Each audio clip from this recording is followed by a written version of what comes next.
ഇങ്ങനെ വരികയാണ്. എന്താ മോളുടെ പേരെന്താ? ശ്രദ്ധ. നാടോടി നൃത്തമാണോ? അതെ. അല്ലേ? ഇതൊക്കെ കാണുമ്പോഴേ ആ ഒറ്റ നോട്ടത്തിൽ നാടോടി നൃത്തം മനസ്സിലാവുന്നുണ്ട്. മത്സരിച്ചു? ആ, കളിച്ചു വന്നു. അവിടെ കഴിഞ്ഞിട്ടില്ല, ഞാൻ കളിച്ചു വന്നു. ശ്രദ്ധയാണ് പേര്. ശ്രദ്ധിച്ച് കേൾക്കണം അല്ലേ? യെസ്. എവിടെയാ നാട്? പാലക്കാട്. പാലക്കാട് എവിടെ?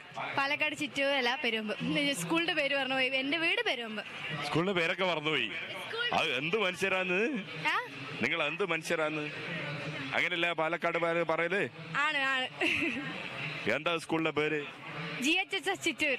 വേണ്ട, പാലക്കാട് ഭാഷ അധികം പഠിക്കണ്ട അല്ലേ? എനിക്ക് വലിയ ധാരണയില്ല അല്ലേ?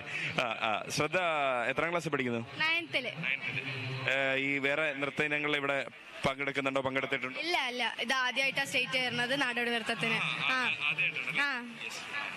ഇനിയിപ്പം ഇവിടെ വേറെ മത്സരങ്ങളിൽ പങ്കെടുക്കുന്നുണ്ടോ? ഇല്ല, ഇത് മാത്രമേ ഉള്ളൂ. കൂടെ വന്നത് ആരാ? ഒരു വലിയ നിരയുണ്ടല്ലോ. ഉണ്ട്. എന്റെ ഡാൻസ് ടീച്ചർ ഗോപി ചേച്ചി, പിന്നെ ജിത്തു മാഷ്, പിന്നെ അമ്മ, അച്ഛൻ, അമ്മമ്മ, പിന്നെ വിനോട്ടൻ, ചിന്നു, എല്ലാരും ഉണ്ട്. നമുക്ക് ഈ പെർഫോമൻസ് കാണുന്നതിന് ഒരു മുന്നേ അതിനൊരു കഥയുണ്ടോ?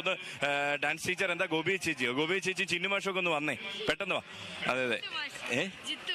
ജിത്തു മാഷ്, ചിന്നു മാഷല്ലേ? ഓക്കെ, വാ, ഇവിടെ നിൽക്കി. ഇത് മാഷിന്റെ കൈയാരാ തല്ലി ഓടിച്ച മാഷെ? വണ്ടിന്ന് വേണമെന്ന് ഞാൻ കരുതി ഇനി കുട്ടികളെ എല്ലാം. കുട്ടികളങ്ങനെ ചീത്തയൊന്നും പറയില്ല? ഇല്ല, അവള് നല്ല കുട്ടിയാ.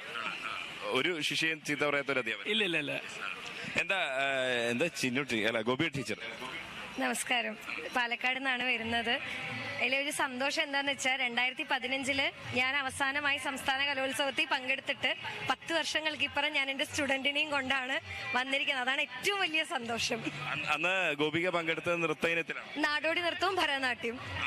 ഇന്ന് അതേ നാടോടി നൃത്തമായിട്ട് ശിഷ്യയായിട്ട് വന്നിരിക്കുകയാണ്. വളരെയധികം സന്തോഷം.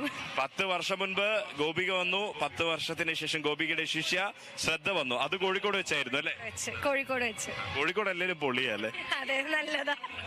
അല്ല, ഞാൻ കോഴിക്കോടാണ് വർക്ക് ചെയ്തത്. അത് ചുമ്മാ പറഞ്ഞ എല്ലാ നാടും നല്ല പൊളി. ഇതിന്റെ ഒരു ഐതിഹ്യം ഉണ്ടല്ലോ, അത് അവൾ തന്നെ നന്നായിട്ട് കഥ പറയും. കാരണം കുട്ടികളെ പഠിപ്പിക്കുമ്പോൾ നമ്മൾ കഥ പറഞ്ഞു കൊടുത്താ പഠിപ്പിക്കുന്നത്. അപ്പൊ ആൾക്ക് തന്നെ നല്ല എക്സലന്റ് ആയിട്ട് സ്റ്റോറി പറയാൻ അറിയും. പറഞ്ഞോ. കഥ ചുരുക്കി ഒരു 1/2 മിനിറ്റോട് കഥ. ജസ്റ്റ് പറയാ. ഈ നാട്ടിലെ കഥ തന്നെയാണ്. ആണ്. ആറ്റിങ്കലത്തെ കഥ തന്നെയാണ്. പുലിയന രാജവംശം, കോതറാണിയുടെ ഒക്കെ കഥയാണ്. കോതറാണിയുടെ ഭരണം അടിപൊളിയായിരുന്നു. ഡിസ്ക്രിമിനേഷൻ ഇല്ല, കാസ്റ്റ് സിസ്റ്റം ഇല്ല.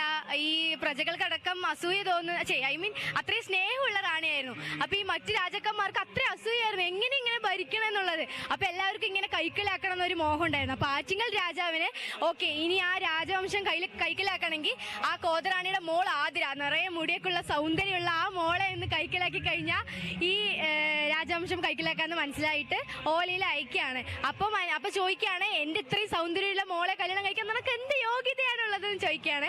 അപ്പൊ എന്തായാലും എനിക്കിത് കൈക്കലാക്കണം എന്ന് തോന്നിയിട്ട് ഈ ആറ്റിങ്ങൽ രാജാവ് കോതറാണിനെ കാട്ടിലൂടെ വരുന്ന സമയത്ത് കൊല്ലാണ്. എന്നിട്ട് മോള് കീഴടങ്ങാണ്ട് മുതലക്കുളത്തിലേക്ക് എടുത്ത് ചാടുന്ന ഒരു സംഭവമാണ്. പക്ഷെ എന്റെ ഡാൻസിൽ വരുന്ന സമയത്ത് ഇടയിലൂടെ ആദ്രിക്കൊരു കാമുകനുണ്ട്. അവനെ കൊന്നതിന് ശേഷമാണ് കോതറാണിനെ കൊല്ലണമെന്നാണ്. പക്ഷെ ഒരിക്കലും കീഴടങ്ങിയില്ല. ഞാൻ അത്രയൊരു ഭരണത്തിലാണ് ആ പുലേന രാജവംശം എന്നുള്ളത് തന്നെയാണ് ഈ ഒരു ആതിര കീഴടങ്ങിയില്ല.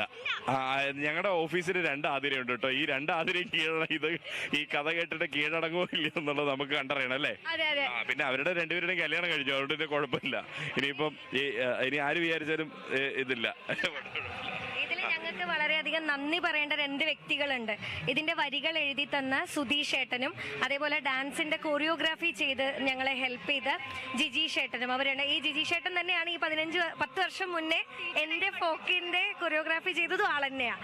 അപ്പൊ ഒരു 10 years ഇപ്പുറത്തേക്ക് എന്റെ ഗുരു തന്നെയാണ് ആളുടെയും കൊറിയോഗ്രാഫി ചെയ്തത്. ഇതിന്റെ വരികൾ എഴുതി തന്ന സുധീഷ് ഏട്ടനും ജിജീഷ് ഏട്ടനും 2 പേരെയും ഞങ്ങൾ വളരെയധികം നന്ദി വിചാരിക്കുന്ന 2 ആൾക്കാരാണ്. അവരോട് ഇനി 10 വർഷം കഴിഞ്ഞ് ശ്രദ്ധയുടെ ശിഷ്യക്ക് കൂടി വരികൾ എഴുതി കൊടുക്കണം എന്ന് പറയണേ. ഇനിയിപ്പോ നമുക്കിനി ആണല്ലേ? ഇന്ന് ബർത്ത്ഡേ ആണോ?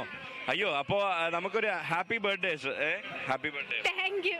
നമ്മുടെ ഇതാ കേരള വിഷൻ ന്യൂസിനൊപ്പം ശ്രദ്ധയുടെ ഒരു ബർത്ത്ഡേ നമ്മൾ ഇങ്ങനെ സെലിബ്രേറ്റ് ചെയ്യാണ്. ശ്രദ്ധയുടെ പെർഫോമൻസ് കണ്ട് നമുക്ക് ആ ബർത്ത്ഡേ സെലിബ്രേറ്റ് ചെയ്യാം, അടിച്ചു പൊളിക്കാം. എത്രാമത്തെ ബർത്ത്ഡേ?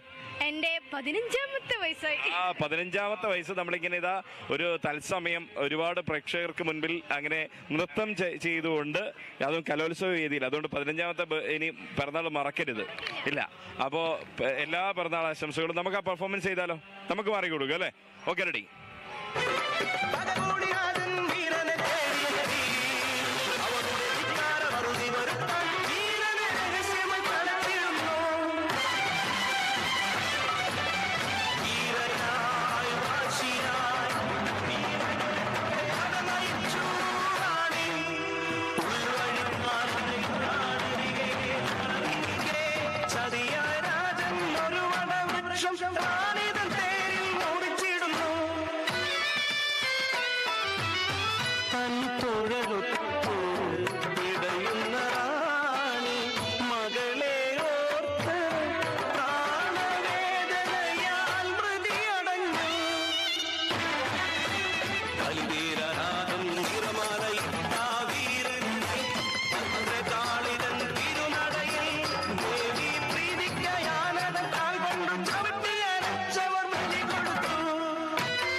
അപ്പോ പിറന്നാൾ ദിനത്തിൽ തകർത്ത് തിമിർത്ത് നന്നായി പിറന്നാൾ നമ്മൾ ആഘോഷിച്ചു അല്ലേ?